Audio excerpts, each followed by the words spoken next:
Ramai founder-founder dekat luar sana, dia ingat pergelasan produk itu adalah kelulusan produk. Tetapi itu adalah kesalahfahaman yang sangat-sangat besar. Sebab pergelasan produk bukan kelulusan produk. Dia adalah tak sama.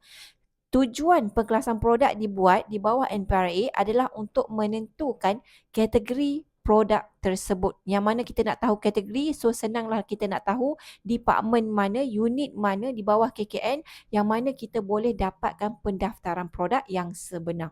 Okey, contoh kategori produk sama ada produk tersebut makanan, health supplement ataupun pharmaceutical, kosmetik ataupun food supplement.